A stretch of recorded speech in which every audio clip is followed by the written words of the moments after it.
Hi, everyone that's joining. Thank you so much for joining today's session. We're going to give people about a minute or so to get logged on, and then we'll begin. So a little bit of awkward silence in the beginning, but we're really excited to have you all here this morning, afternoon, evening, whatever time zone you are in. I need to get my Jeopardy music or some tunes out for next time. Oh, I know. But we're excited to see you even if we can't see you. I would sing, but nobody wants me to sing, so.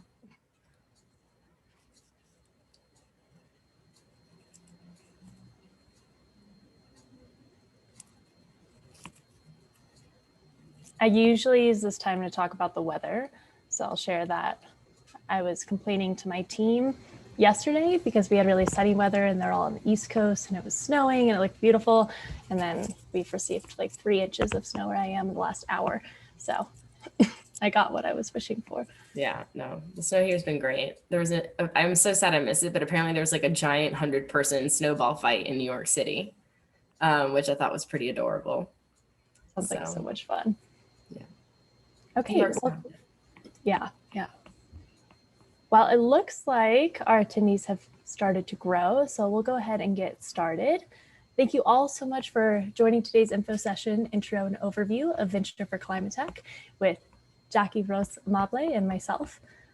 Before I hand it over to Jackie, we're going to do a few quick housekeeping items. So today's session is being recorded. You'll receive an email tomorrow with a link to review the recording if you want to revisit anything.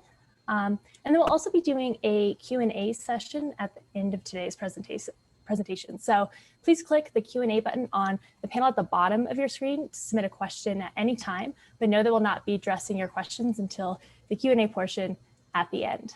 So I'm going to go ahead and get started by introducing the team. As I said, Jackie's going to be leading today's presentation. She is our managing director. We also have some other incredible members of our team. Devin is our operations manager. Shante Harris is our senior manager. And then myself and Naeem are both program managers, straddling the program from the Next Core and Second Muse side. So without further ado, I'm going to hand it over to Jackie. Hi, everybody. It's so great to have you here with us tonight. Thank you for joining. Excited to get to answer a lot of your questions. And going to be going through a few different points, but wanted to start with some program highlights so that you guys can get a quick overview before we dive into some of these details. So our goal really is to recruit high impact founders and innovations with a lens of looking for greenhouse gas emissions reductions and with the extra lens of New York State. So our mandate comes from the 2019 Climate Leadership and Community Protection Act. And we're really excited to help leverage this program to help New York State reach its ambitious climate goals. Our program is part-time and spread out over 3 phases.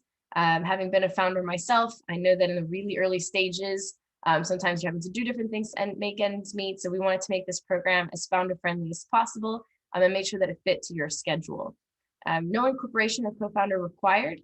So if you think you have incredible innovation or technology that can change the world, we'd love to see it and we'd love to hear from you. We also support with talent identification and recruitment, along with market intelligence. So we help you figure out who do you need to help build out your team. And we're looking predominantly for angel or pre-seed stage, but we know that that looks really different from a deep tech hardware perspective. So don't be afraid to reach out to us about some nuances or specifics. And you'll have to excuse me, I have a bit of a cough, so I might have to drink some water. High-level program overview. As I said, we're looking to recruit high-impact founders and innovations. In phase 1, we have the studio phase where we're figuring out, is there really a market opportunity here? We're helping you dive into the details to make sure technology is heading in the right direction. We're going to select 10 teams to take through this program. In the second phase, this 10 teams advance and each receive $25,000 in non-dilutive funding. And you do investor pitches to get to the next phase. In phase 3, there are up to 10 teams with a pool of $100,000 to support those teams opens up. So let's say you have a patent application coming up. You can say, hey, can I access some of that in order to pay for that patent application? And at the end of the program, $250,000 follow-on funding opens up. And we're able to do differentiated learning with hardware and deep tech companies able to access upwards of 100,000 of that, software companies up to 50,000. That requires a 2-to-1 investor match.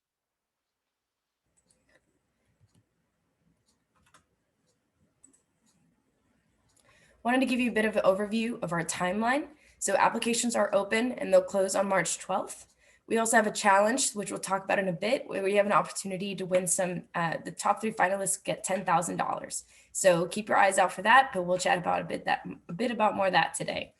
Bootcamp selection. So once the applications close, we'll take the top 30 applicants and put them through an intensive bootcamp to make sure that this program is a good fit, but also that we can provide value for you.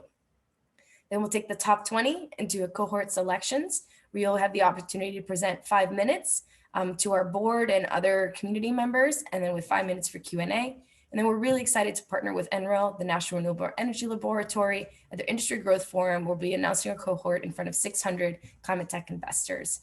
And the program kicks off on April 26th. So you might be wondering, what does an average week look like at Venture for ClimateTech? Again, the program is part-time and made to fit your schedule, but we're gonna have a mix of amazing speakers or asynchronous learning to make sure that it's a nice, healthy mix. One-on-ones with our team, so you can get differentiated coaching and support. Shanta Harris, who we mentioned, is a go-to-market specialist in New York State and knows how to leverage public incentives to help companies access the funding they need to get pilots and things off the ground. So that differentiated coaching will be a huge piece of this program. We're also, believe in building the curriculum with you and not just for you. So we're going to have a few different selections and put you into different book clubs so that you can learn as a community, but also based on where you think you want to grow. And then a weekly group activity where you will meet up. What we're looking for specifically is innovation likely to have substantial climate impacts for all, with the potential for adoption in New York State. Some of the particular segments of interest include buildings, transportation, energy storage, smart grid, or solutions that reach or designed by or positively impact communities most impacted by climate change. And we're open to hardware, software, and business model innovation. We wanted to highlight some of our incredible community partners that we're going to be working with. We know it takes a village to help get a business to where we want to have it and to be able to rapidly commercialize. So this is just a quick list of some of the partners that we're already working with. Now, for our program, an ideal applicant must have a technology that has the potential for substantial reduction in greenhouse gas emissions, a team that is coachable, driven, and self-aware, and a commitment to supporting and are benefiting New York's communities and larger climate tech ecosystem. That does not mean you have to be based in New York State. We know at this stage, a lot of businesses are figuring out where's the right place to call home, or maybe you want to run your team entirely virtual. Either way, it's more about, does your technology make sense? And the example I always give is maybe your technology requires tropical climates, probably not a good fit for New York State. What an ideal applicant should have, or what we're hoping to, is strong indications of market interest in the technology, solutions that address or involve underserved communities in both development and application, and a viable or at least thought out business plan. These aren't requirements though, the other ones were. So we do know that part of our job is to help you figure these things out, but we want to know that you try to think these things through and that shows in the application. So we mentioned the For ClimateTech Global Challenge. That'll be going live on February 22nd and ends on March 31st. The Global Challenge aims to rally innovators and partners towards a global movement. Essentially, this will be a way of getting your foot in the door sooner, and the top 3 finalists from different parts of this challenge will have access to $10,000. So, what are some of the incentives, or why would you maybe want to participate in the challenge and apply? First off, if you apply for our program and then you go to apply for the challenge, it'll be very few short questions in between. So we do recommend applying for our program first, knocking that out, and then applying for the challenge, because then you'll have a lot less questions to answer. But all participants get to join the community. You get connection and visibility into the New York State resources. Again, the finalists get access to our boot camp and to be part of that final top 30, as well as long-term support, cash prizes, and media recognition. So we're really excited for this challenge. Our goal is to get cash into founders' hands sooner than later. Again, having been a former founder, I know how important it is and how $10,000 can make a difference between hitting a milestone or not hitting a milestone for your business. The bootcamp for climate tech, so this will be taking the top 30 finalists, will be April 5th through the 9th. So we recommend that if you're really interested, marking this on your calendar now. It'll be a bit of an intensive week, so about 2.5 hours of content a day. But the idea is that this boot camp will help get you the basic building blocks, connect you into New York State community, and immediately start to provide value for you. We really want to make sure that throughout this entire process, yes, you're sharing information with us, but we want to be providing value for you throughout. And also, again, this is a great way for us to assess coachability and a mutual fit. And then selections for ClimateTech, we're really excited. Our board will be involved in this. If you haven't checked out our team page on the For ClimateTech website, you can get a sampling of what our board looks like there. But selections will be over 2 days, where 10 teams pitch each day, 5 minutes with 5 minutes for Q&A. Again, this is a great opportunity to take everything you've learned in the bootcamp and apply it to the screening committee. And in the bootcamp, you will get support with pitch practice, so we will be helping you prepare for selections. We wanted to share with you tonight some examples of previous success or of our alumni success. American Fuel Cell was acquired by Plug Power. Leo Nano just raised 22 million, so we're really proud of them. Mikatu closed a $10 million round, and Dimensional Energies, if you follow us on social, we just posted about them, are part of the Carbon X Prize finalists and are in line to potentially win up to $20 million. And Eco Electro won an ARPA-E grant, as well as they just got into Techstars Energy Equinor, one of our pipeline partners. Also, we wanted to leave you with some tips for a strong application. Be specific when outlining the impact of your technology and the problems you're solving. Give examples when and if you can, and try to be very clear on what exactly you think that you're solving. Hone in on how this could benefit New York State. New York State is very diverse, right? So it could be a rural application, it could be an urban application, but help us know that you've taken the time to understand a little bit of the New York and how you think this could be applicable. And if you have competitors, share them. Competition can validate the market. So don't be afraid of saying, oh yes, I have some competitors. That lets us know that this is a healthy marketplace. And most importantly, be yourself. We really want to get to know you and support you as founders. As innovators in this space. We believe that it's going to take a whole bunch of us working and rowing in the same direction to solve the climate crisis. And so, don't be afraid to show us who you are. And without further ado, I'm going to open it up for Q&A. So feel free to let us know what questions you have.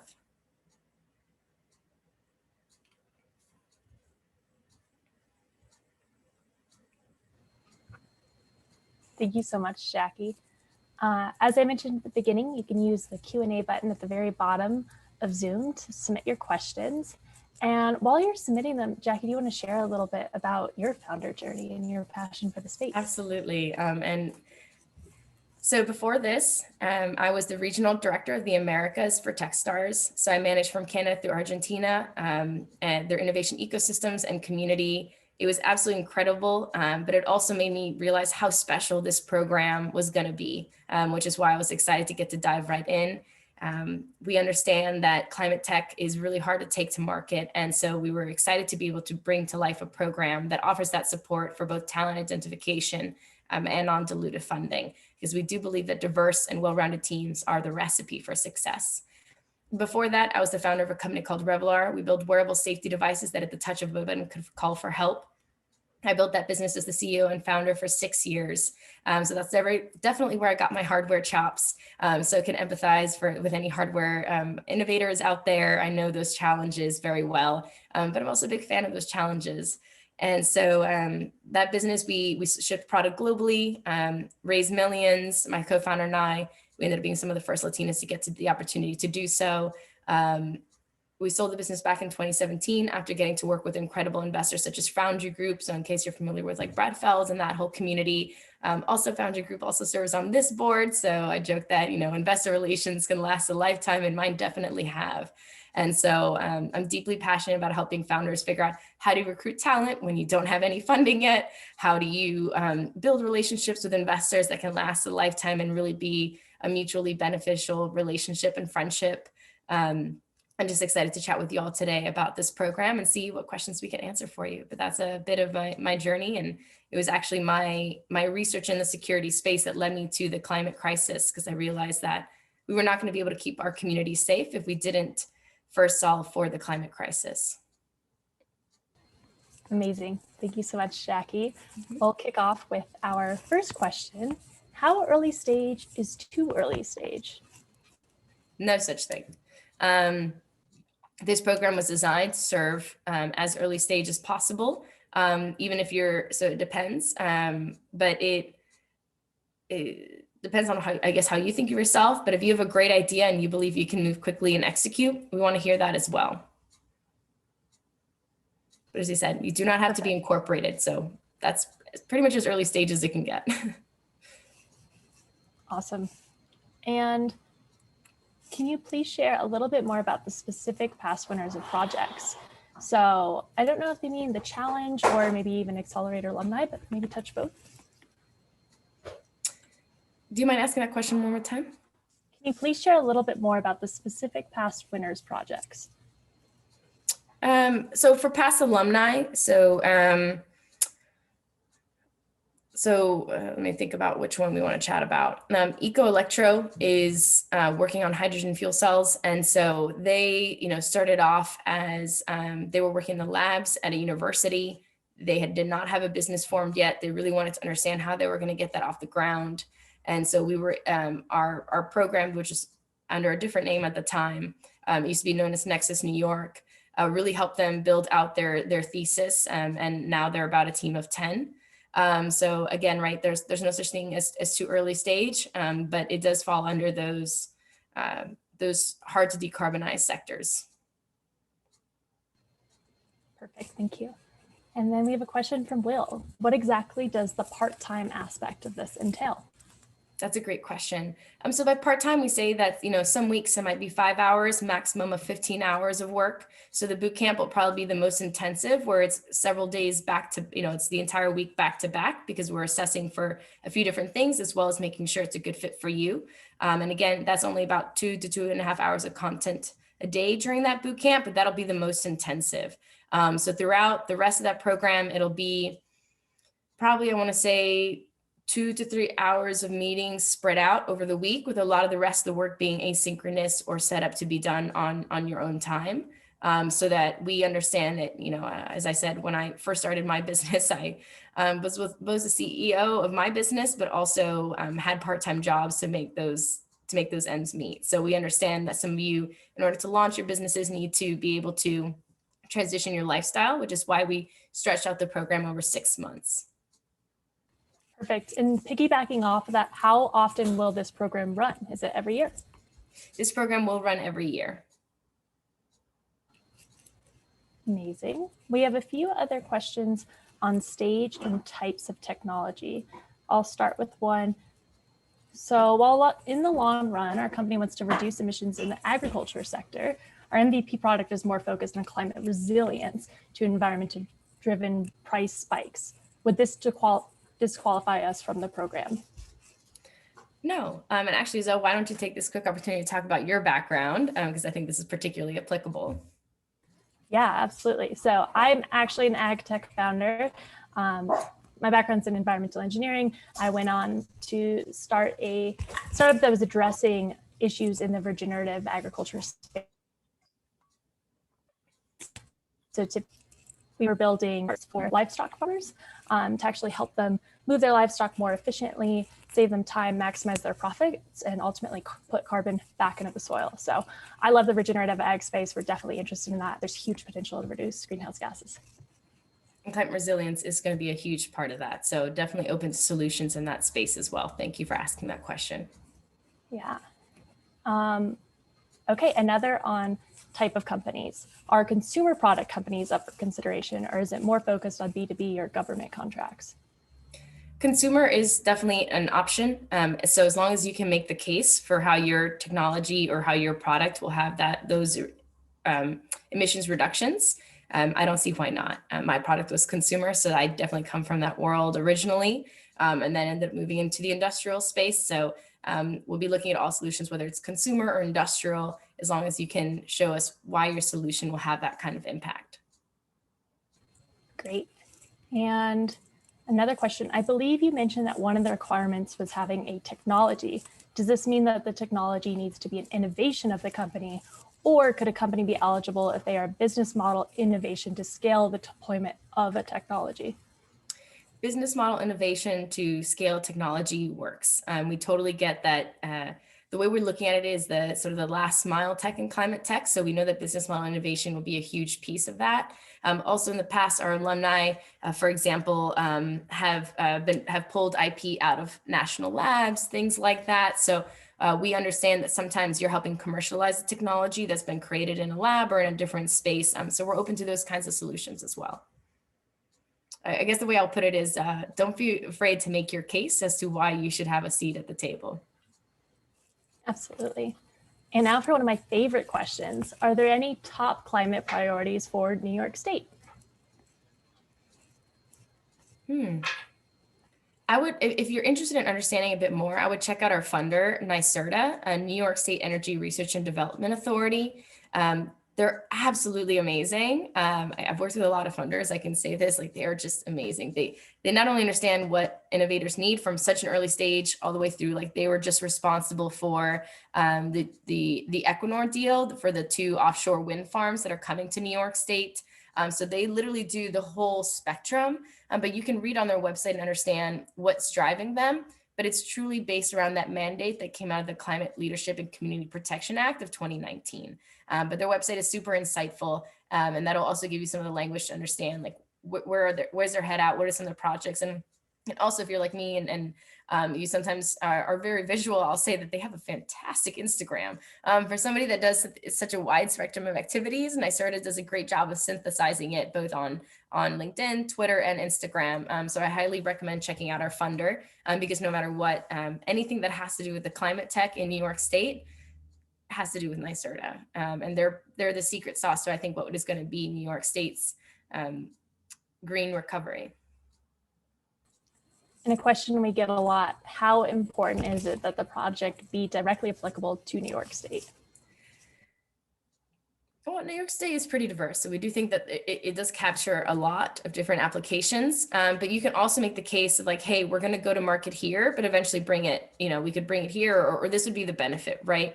One of the things that we care deeply about is environmental justice. And there's a lot of solutions that could work in other countries or other places that could serve some of these underserved communities. We do try to look at through our work and saying like, who is this going to help and why? And so that's something that we'll be taking a look at. So hopefully that answers your question, but that's something that we're deeply passionate about. Perfect. Now we're going to dive a little bit into the application and accelerator process. Are you taking 10 startups in each phase or taking 10 starting at phase 1 and then moving those through each phase? 10 starting in phase 1 and moving those through. Thank you. And sorry if that wasn't clear. Awesome. Can you provide any examples of things you have seen in an application that you should not do? I haven't yet, so I can't say that, but again, don't be afraid to be yourself in the application. We know it's really hard to measure impact at this stage, but do your best bet. So something I say is if you're not sure how to measure the impact, there's a great resource called Project Drawdown that'll show sort of what are the biggest things that can help mitigate climate change. So something that always surprises people is that number 6 is educating young girls. Number 7 is providing family planning. And if you combine those 2, they can actually be one of the largest impacts in the world in this space. So you'd be surprised, but what would really move the needle, right? Whether it's cooling technologies or other. And so I recommend if you're not sure how to measure your impact, reference Project Drawdown and figure out, okay, if this is the aspect of this that my technology would solve, I think it could maybe help with 5% of that problem and kind of take it from there. So don't be afraid to take a stab at it. We just want to know that you're being thoughtful as to the potential of your innovation. Really good advice. Can startups with global teams apply? Absolutely. This program is global. In true New York State fashion, we care deeply about diversity, equity, and inclusion, and finding the best of the best solutions. If you are a global founder and are accepted, even if you're not, we could probably help you. But one of the perks of our program is legal pad, as well as NYSERDA can help with visas. So if you are a global founder and you decide that one day you want to move over here, or you want to be able to access the US community more easily, we can support with the visa process. Awesome. We have another really good question. I love it because we get to highlight our amazing board. What kind of diversity and equity requirements does Venture for ClimateTech require from its cohort, leadership teams, and boards? That's such a great way of putting it. I would check out our board to see some of that and our team. We're working really hard to make sure that we're pulling from as many different communities as possible to get different perspectives, as we know that diversity makes for better problem solving. I myself am Latina. I have faced, let's just say that fundraising was very interesting for me in 2016 before people had a lot of awareness around how to communicate to underrepresented founders. And it's something that matters deeply to our team. It's in the DNA of our team and in how we try to communicate and in the communities that we try to reach out to. It's also part of the reason that we took this program global. So our programs in the past were not global, they were place-based, and we felt very strongly about opening the door to the best solutions. Thank you, Jackie. A fun question that I don't think we've heard yet. Is it possible to apply anonymously? Not sure why you'd want to, because that'd make it really hard to interview you. We are going to have to interview finalists. I didn't read the whole question. That's thank you. They added context. I'm not sure my current employer would be happy if my name were made public right now. Oh, well, if you're going through the application process, your name will not be made public. So thank you for asking that question. And feel free to put that in the application. Feel free to let us know, hey, really excited about this, but please be mindful that my workplace does not know yet. I totally get it. It can be really terrifying to make that leap. And again, as somebody who had to work different jobs to get their business off the ground, I have a lot of respect and admiration for that process. So happy to be respectful of whatever process you need. We will need your name to interview you, but just make a note in the application somewhere, and happy to keep that as private. Perfect. And when is it too late to apply? Well, the application closes March 12th. So ideally, if you could apply before then, that'd be great. Okay,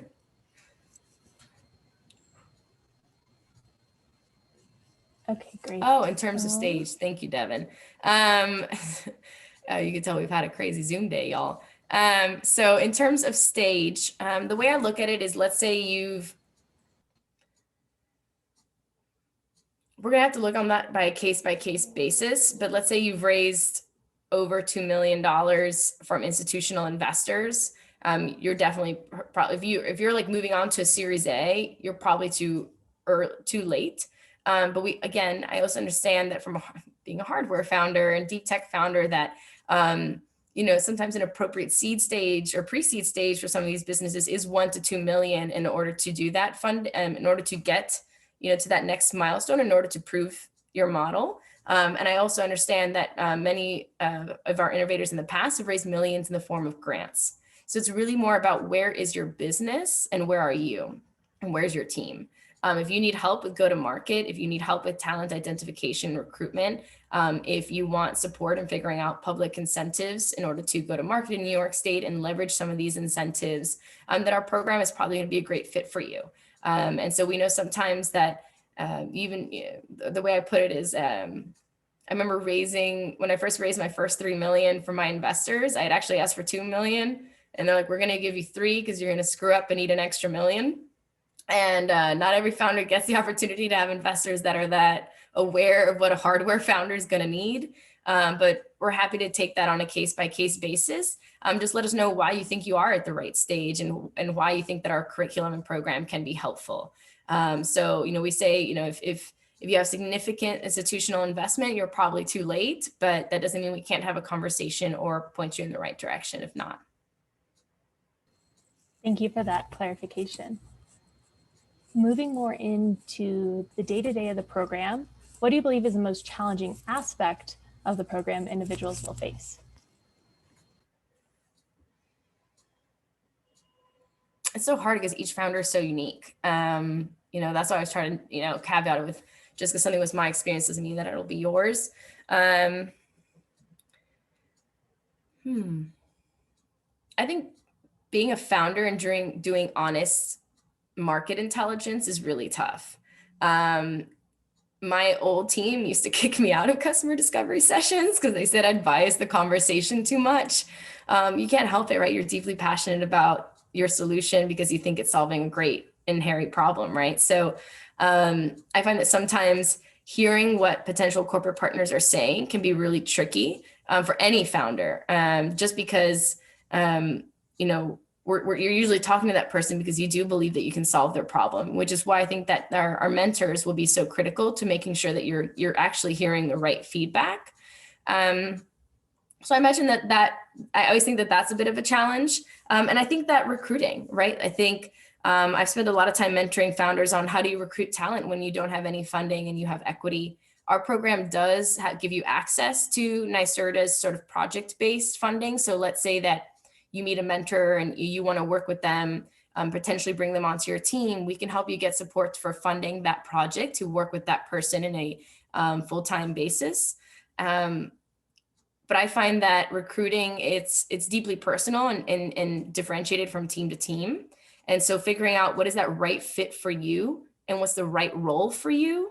You know, I find that a lot of founders are like, well, I want this title, but they don't always understand what that means on a day-to-day basis.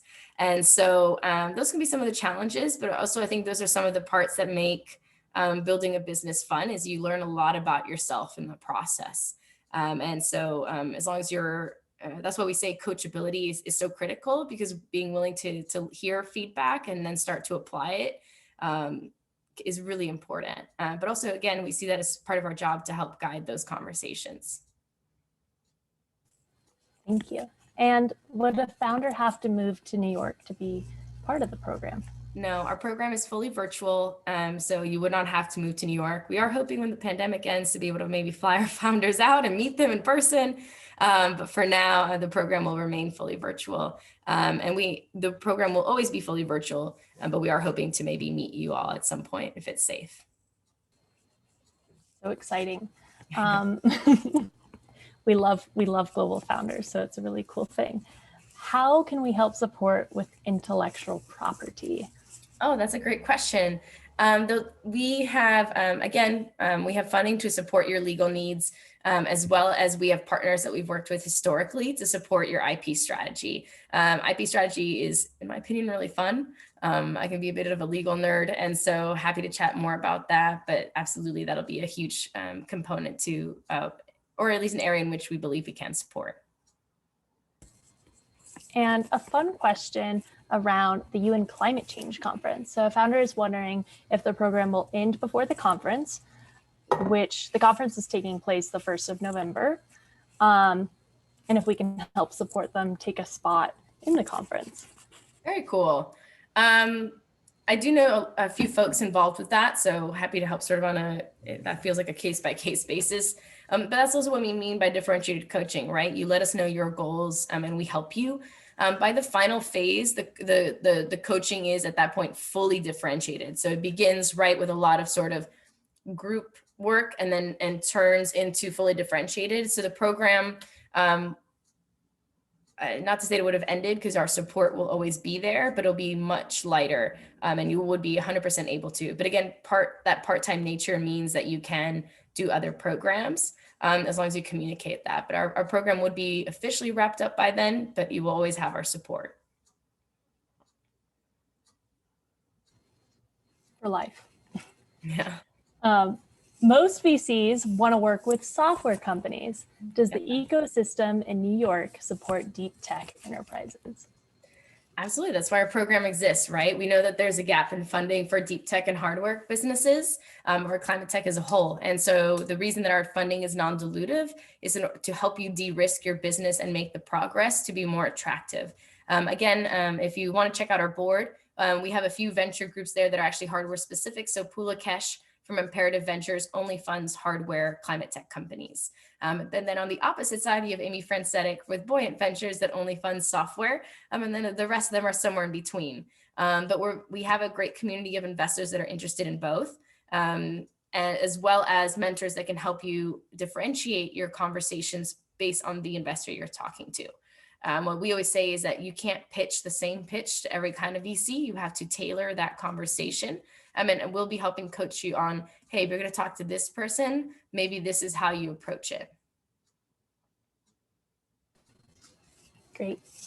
Are there resources available for finalists to get help acquiring grant funding in addition?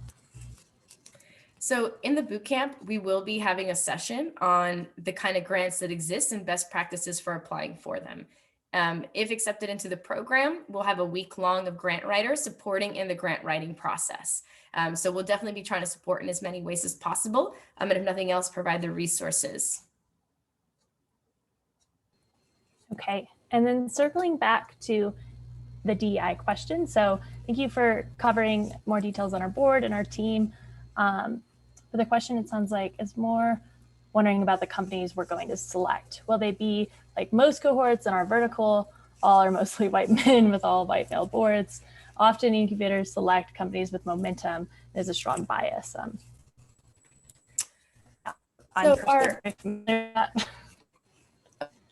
Zoe, you cut out on the last bit. What did you say?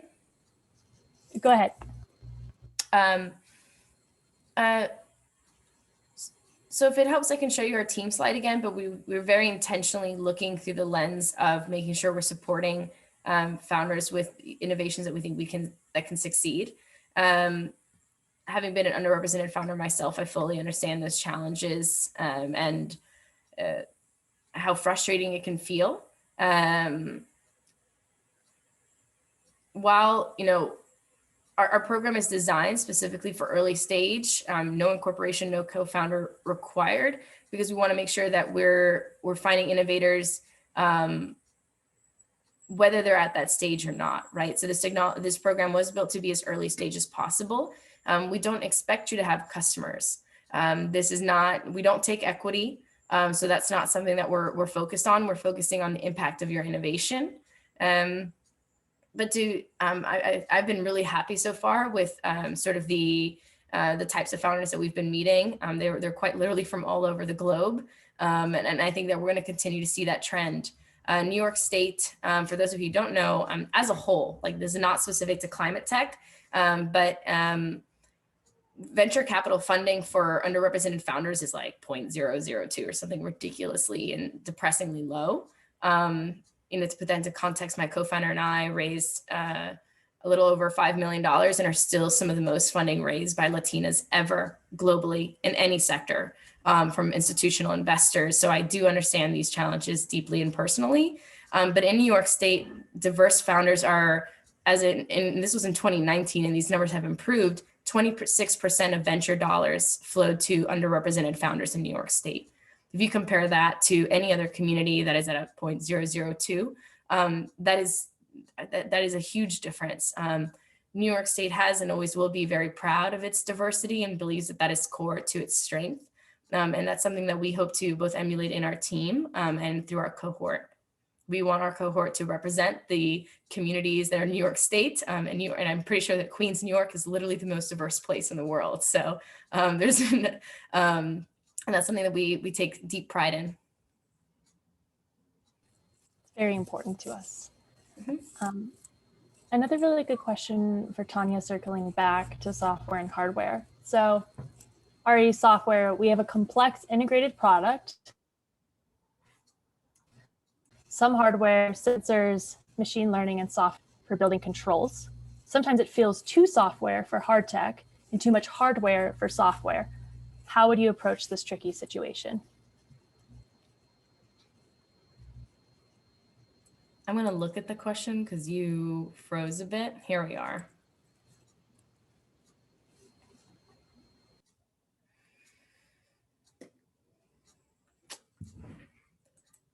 I'm going to ask you a clarifying question. So do you build your own hardware for the solution, or are you using off-the-shelf hardware solutions?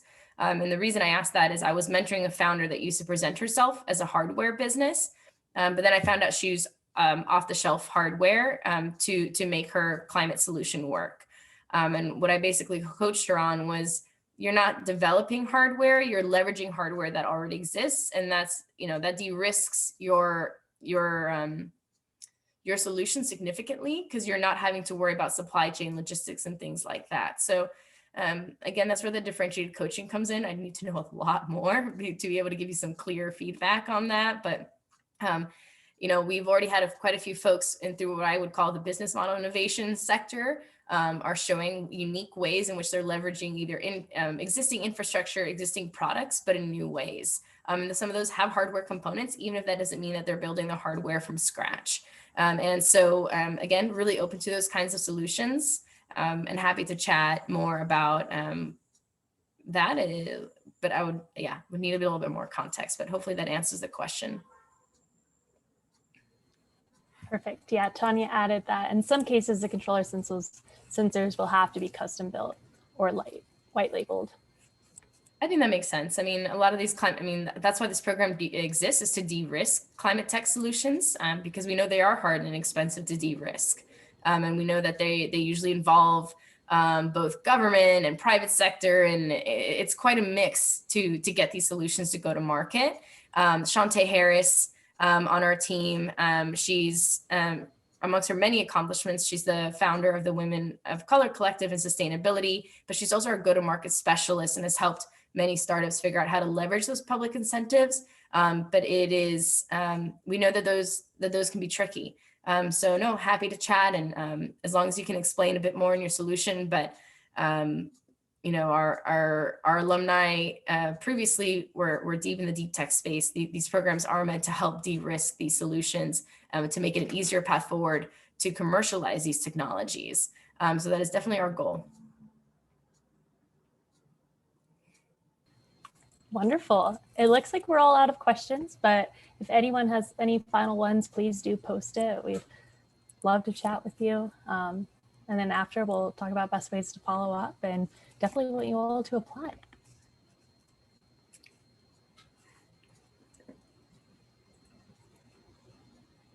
Absolutely, Tanya.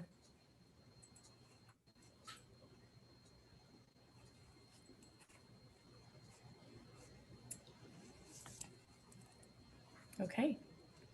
I think we're all good on. I'll give you one more minute to see. Oh, did I accidentally?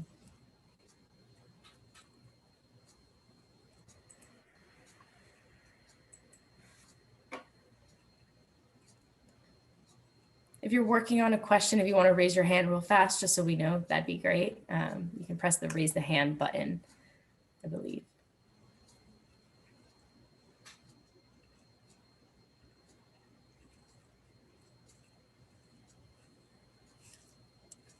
It looks like one is, yes. Okay. I saw one hand. No worries. We just like to make sure. No rush. I appreciate the thoughtfulness in the questions. We want to make sure that we save space.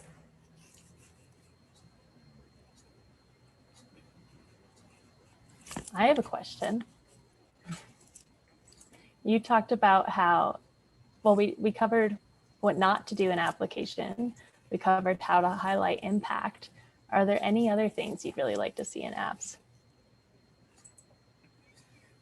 Say that one more time. I'm sorry. Are there any things, so we covered like what not to do in an application. We covered how to highlight impact. I was just wondering if there's anything else you'd really like to see in applications or how people can stand out. I think helping us know where you think you need help, right? You know, we are always looking to see sort of that self-awareness in an innovator and in a founder. So letting us know, you know, I'm always very honest about my strengths and weaknesses, and I built a team around that. And so I think helping us understand where you think you need help and where there are gaps in your thinking or on your team or anything like that gets us excited because it lets us know that, yes, we can be helpful to you, right? And the idea of this program is so that we can help you. So let us know where you think we can be helpful. And I think that's something I'd love to see is that level of self-awareness in an application. We had two questions come through. What type of application numbers have you seen in the past? I'm wondering about the competitiveness of the process. That's a great question. This is the first time I've taken this program global. And our first webinar completely booked out, requiring us to like up our Zoom limit. It's definitely been a lot more than in the past, but our other programs were place-based and historically tied a lot to some of the university systems in New York State. So when they built this program, they brought me in to take it global and virtual. I wish I could answer that question, but this is actually the first year that we've taken it global. Already, we've seen a tremendous momentum of applications, but we'll only be able to compare that to the next year, I guess is my way of putting it. Awesome. Looks like that's a wrap. Okay. Yeah. Well, thank you all so much for spending time with us. It was great to get to know you all, even a little bit through your questions, and really appreciate you taking the time to be with us this evening or afternoon or wherever it is that you are. We look forward to seeing your applications. And again, don't hesitate to reach out. Chris put our email out there, so feel free to shoot out to us if you have any more follow-up questions. I know sometimes some people just like to observe and come back with questions later, and we fully respect that process. So just let us know how we can be helpful for you, and looking forward to it. Thanks so much. Thank you.